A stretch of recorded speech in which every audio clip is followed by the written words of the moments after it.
Another big story out of Washington, D.C. today, mismanagement. Mismanagement costing you, the taxpayer, $840 million and counting to get the Obamacare website up and running, at least until, well, what some say could be the next glitch. A new GAO report saying the Obama administration's constant changes caused a lot of confusion and certainly inflated the price tag.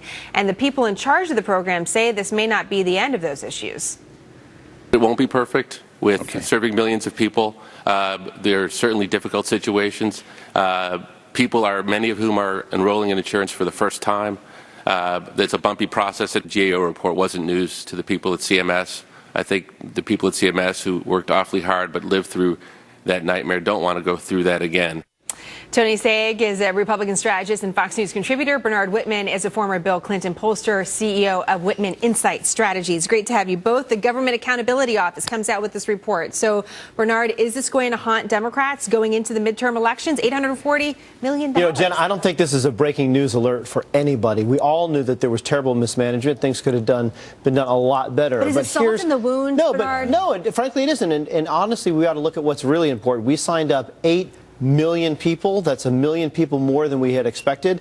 What's the result of that? The result is we're going to be a healthier country. Our economy is going to grow. People are actually getting quality health care with minimum standards, preventative care. And in fact, the increase in the cost of health care is starting to go down. So you're not concerned and the Medicare Trust Fund just announced that the viability of the trust fund has now been extended 4 years, in part because of Obamacare. I got the list, but are you concerned for Democrats that this is going to be a political liability? No, because people who are opposed to Obamacare are already, that has been built into the equation. Fair point. Tony, what about that? He's saying the pain is going to be worth the gain ultimately, and, you know, the price tag is what it is. But we just heard from Mike, $1 million here, $1 billion there. We hear that all the time coming out of Washington. Well, yeah, but look, what Bernard is saying, people don't believe anymore, because the fact is when this got rolled out, it was such a debacle that for the first time the president and this law were exposed to be fraudulent. So when you hear Bernard and other talking heads repeating these statistics, 8 million this, 2 million that, people don't get it because they automatically look at this as some sort of deception. What people do understand is that they did not even get the website right. And Democrats hate this issue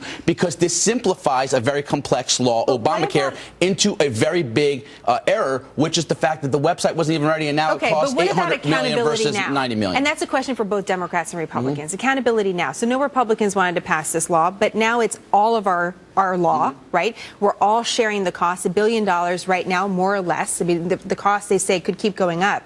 At a certain point, somebody has to take control of this and take accountability of it and make sure that the mismanagement doesn't continue. Who is that? Who will step forward? I absolutely agree, and I think the administration has done exactly that. You notice that Kathleen Sebelius is no longer there. I think people have taken responsibility, and in fact, that the CMS But the GAO says that the problems are still there. They say that it's still an issue, that the mismanagement still could continue.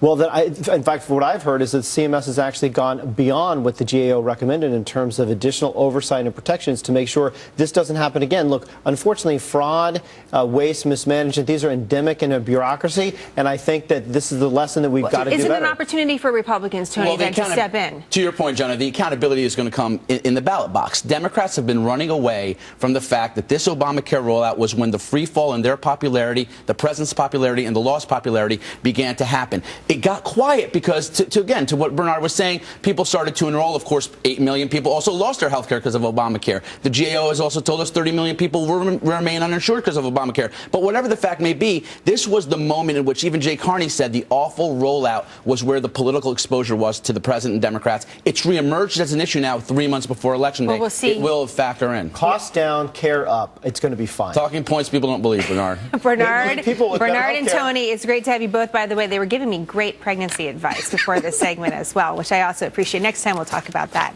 Something we could all agree on. Thanks, Jen. Bernard, Tony, thank you.